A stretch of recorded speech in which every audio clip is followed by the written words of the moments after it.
Hello, everybody. Time for our next episode of Carolina Rides. This is our once every couple of weeks look at the automotive scene across the Carolinas, across the Southeast as well. Of course, we're always open to suggestions for shows, for comments from you. Anything you want to see, anything you don't want to see. Maybe you know somebody who's got a collection who would like to be featured. In any case, you can always find us on social media, Facebook at Carolina Rides, Carolina Rides Official WSPA on Instagram, and our YouTube page at Carolina Rides WSPA. There's a good chance you're watching me there right now, and if you're watching me on the WSPA Plus streaming channel, all the other episodes are up on that YouTube page, and from time to time we may have some other content up there as well. Now, today's episode, and we're actually going to be doing a couple episodes here, there's an auction coming to Kissimmee, Florida. It's the Mecum Auctions show that's coming to Kissimmee. I want to lead this off with the fact that I'm a little bit biased here. This is my bidder badge from a previous auction, so I have been a customer. I would like to bring in now the voice of Mecum Auctions, and you can listen to and watch him on ESPN Plus during these auctions. It's Scott Hoke, who I've been watching you so long, it feels like you're almost a part of the family. Well, Dan, thank you. I appreciate that very much. And it's good to be with you on the podcast today. We get that a lot. And that's, as you well know, that's one of the beautiful things about television is that people invite us literally into their home via the television or nowadays via the computer. And they get to know us and we become part of their family. And I hear that so often. It's very gratifying. It's very humbling. And above being a viewer, I'm really glad that you've been a customer in the past. That's double thumbs up for you. Yeah, that was actually the Orlando Summer Special in 2022. I saw you guys. Okay. You were with the crew at the hotel restaurant sitting there, and I'm like, I kind of want to say hi. And they're like, no, they're eating. Leave them alone. Leave them alone. Oh, you totally should have. You should have come over. It would have been fine. Well, tell me a little bit about what got you started with Mecum in the first place. And of course, you've been the voice of their auctions for quite some time now.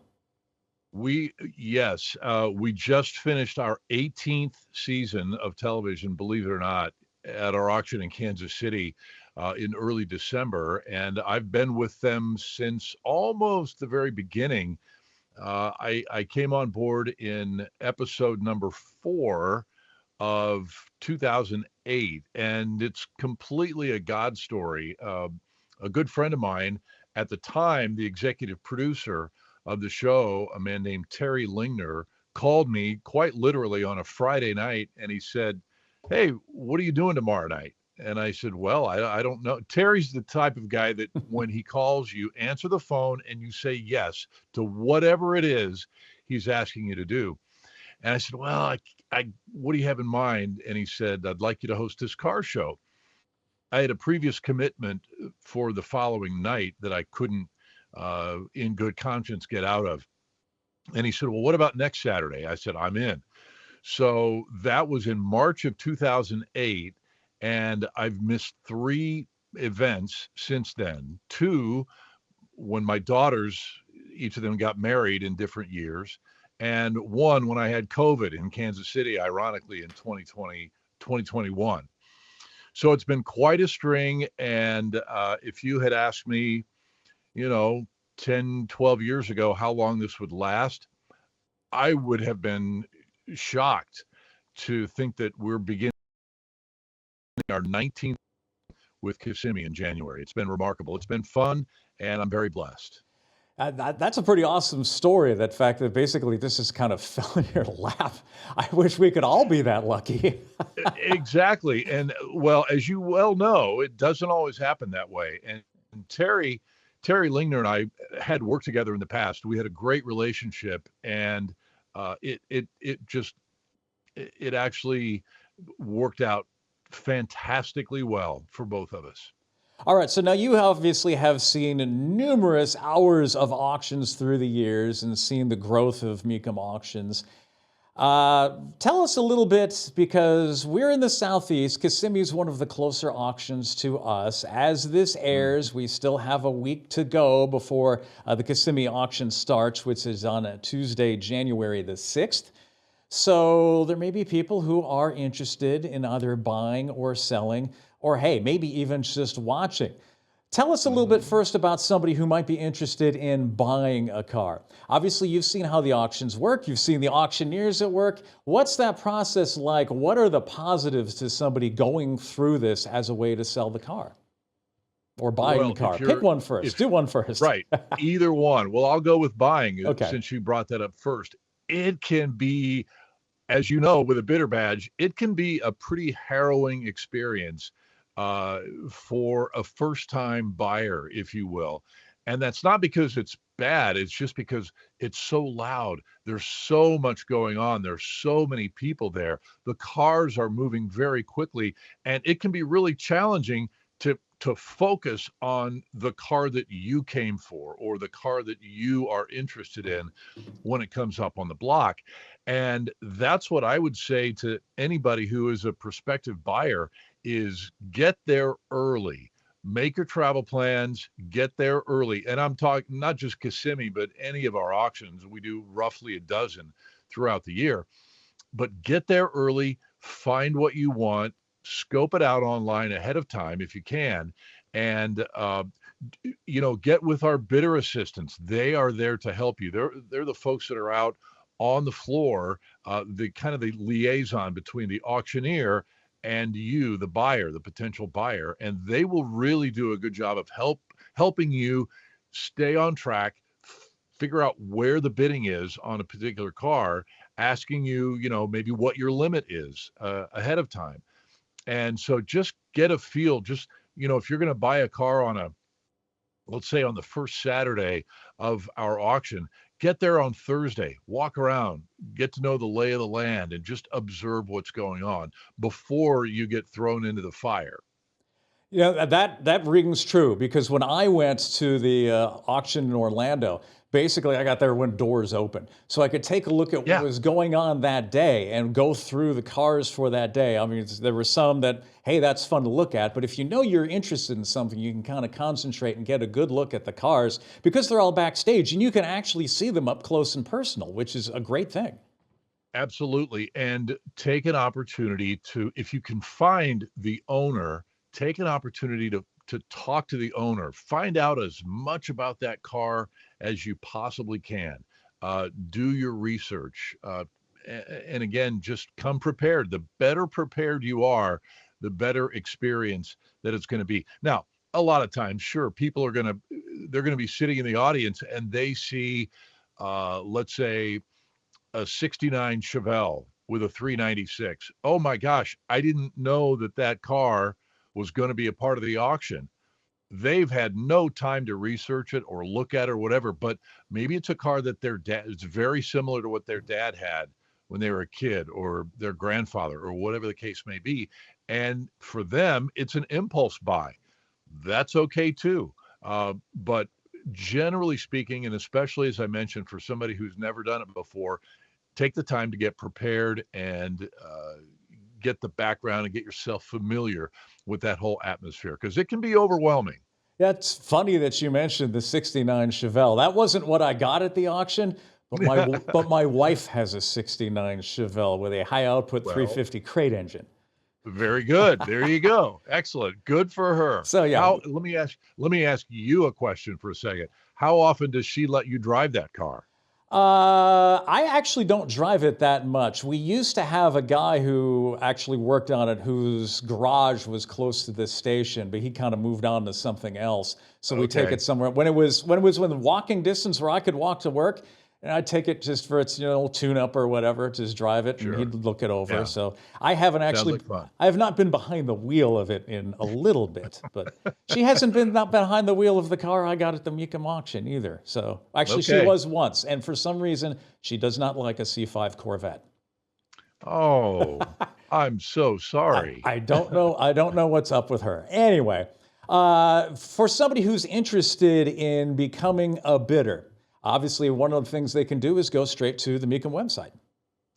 Absolutely. It's really simple. You just click on buy, become a buyer, register to bid, and you'll be prompted to sign in with your Mecum account. And if you don't have one, you can sign up for that. It's super easy. It's totally free. And all it does is give us a way to communicate with you. And then I'm looking at the bidder page right now. You can register as an individual, you can register as a dealer. There are several different levels, including just a standard bidder. Uh, you can bid online, you can bid over the phone, you can bid in person.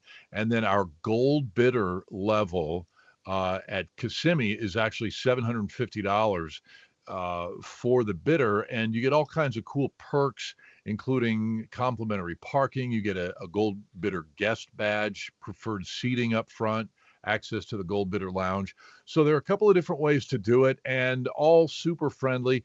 The gold bidder deal actually is really good because it's good for the entire run of the auction.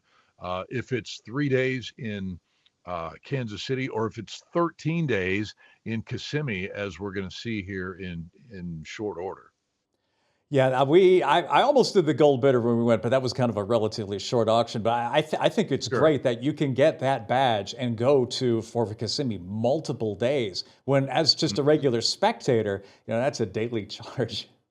Absolutely, it really is, and it makes a big difference. And even a standard bidder badge gets you access to the auction in its Mm. entirety, but not with some of the gold bidder perks. And that's okay. Hey, it's still a bidder badge, and you can still buy a car. You can still buy the car of your dreams with no problem. Now, tell me a little bit about the bid goes on. In fact, that is how I Okay. ended up with my car because it had not gone, it had not been bid upon to the liking of the consigner. And that night, I just sat up in the hotel room going through some stuff. I'm like, that one seems undervalued. So I went Hmm. down to the desk and it was an amazing process. They just said, well, come up with a number and we'll see what we can do. And probably within Right. half an hour, my phone rang when it was a phone number with a Wisconsin area code, and I'm like, huh, Walworth. All right, I think that might be Mecum, and it was. Yep. Well, I'm glad you brought that up. Bid goes on is actually kind of a second chance for a car to be sold. Let's say, for example, this does not apply if it's a no reserve car, okay? Because that car is going to sell on the block regardless because it doesn't have a reserve. But bid goes on in your situation, Dan, if the car does not meet the reserve that the consigner has set ahead of time, it'll go to the bid goes on guys. And basically, just as you described it, they will take folks who approach the desk and are interested in a car, make an offer, and they will do their best to put you together with a consigner and make that deal happen.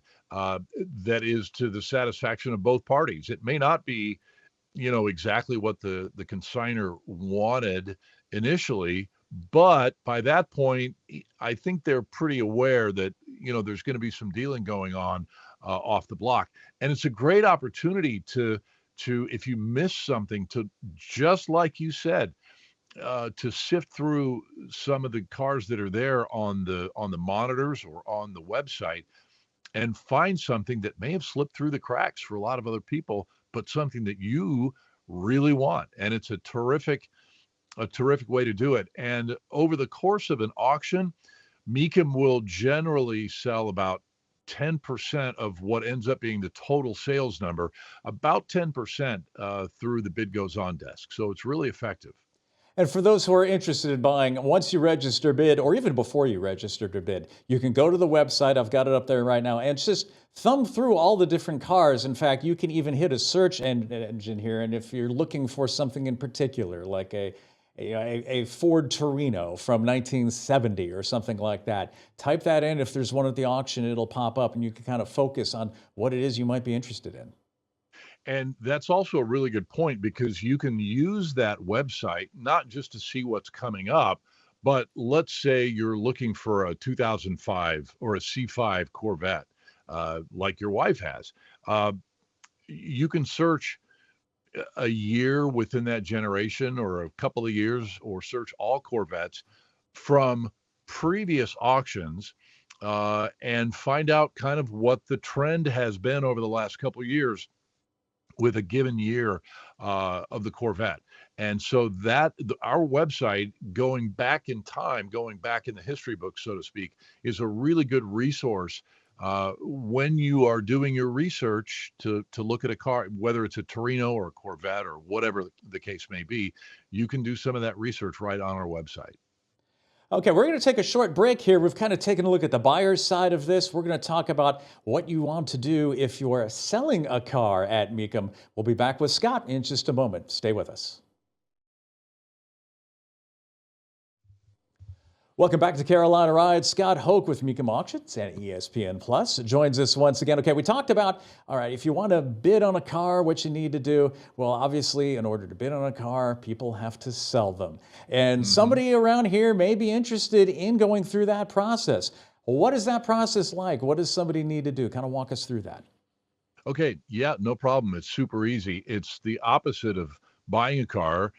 When you decide that you want to sell a car, just maybe one car or a half a dozen or a collection of 50, whatever the case may be, just contact our office and get with one of our consignment agents. And they are a fantastic group of folks who will take you through every step of the process.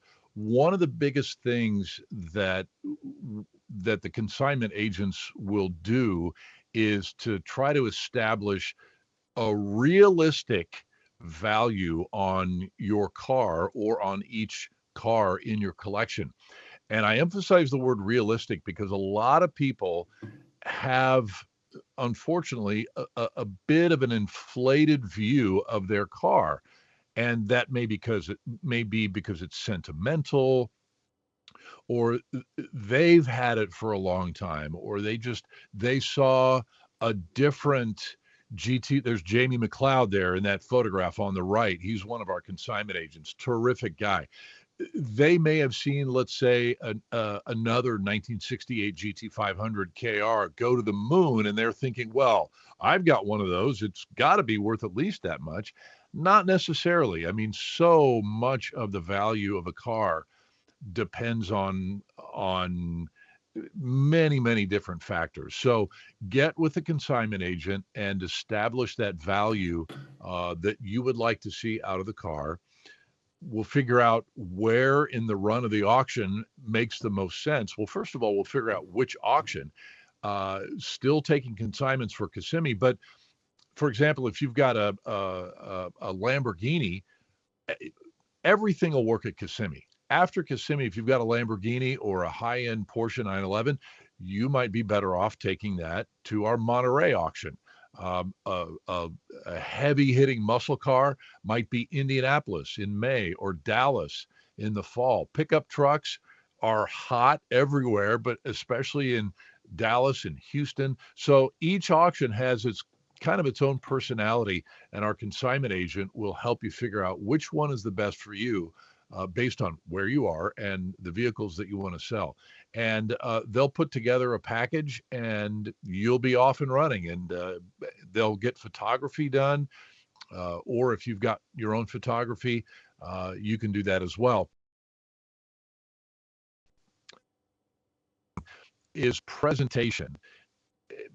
Make sure that if you're going to sell a car or a number of cars, that you have high quality photographs, not, with an Instamatic that's backlit with the sun in the wrong direction and blurry and that sort of thing.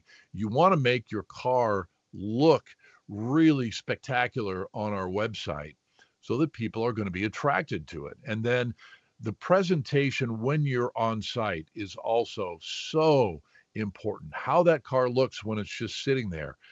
Make sure it's all detailed. Make sure it is ready to go. A lot of guys will put mirrors under their cars to show off the undercarriage, show off the traction bars, show off the suspension, whatever the case may be. And that all goes with the presentation of the car, and that makes a huge difference. I cannot emphasize that enough. What are some of the things now that we know and somebody, what to do if somebody wants to consign our car? What are some of the things, because you've obviously talked to the auctioneers, you've talked to all the bidders agents and all the consignment agents and all that. Obviously, there are probably some things that you should not do. Have you come across anything or any stories where it's just like, you know what, whether you're a bidder, you're a consigner, don't do that. Well, and not to shame anybody or anything, but No names. for for for example, on a convertible, we talk on our show all the time about, do you put the top down or do you put the top up as the car is on the block? There are a couple of different schools of thoughts about that. If you've got a car that really has an incredible look with the top down, put the top down as it's coming across the block. Maybe leave it up to show off the brand new top or the super clean rear window out in the staging area, and that's okay. But take that top and put it down, gives it more visual appeal and eye snap, if you will. And if you're a consigner, you want to be present when your car is coming up for auction. And a lot of times we'll see that the consigner is nowhere to be found for whatever reason. Make sure you're there so that the auctioneers and the bidder assistants can communicate with you. Is it time to take the reserve off? Do we want to let it go a little while longer? What's your bottom line? What's the number you need to have? So just a couple of things. One is presentation related, and one is just the mechanics of the auction. You got to be there. Just be there when your cars are on the block. That's one of the things at the start of each auction. Lead auctioneer Jimmy Landis actually goes through that kind of list of what to do in that situation. And if your car is on the block, we want you up here. Absolutely right. He does every single time.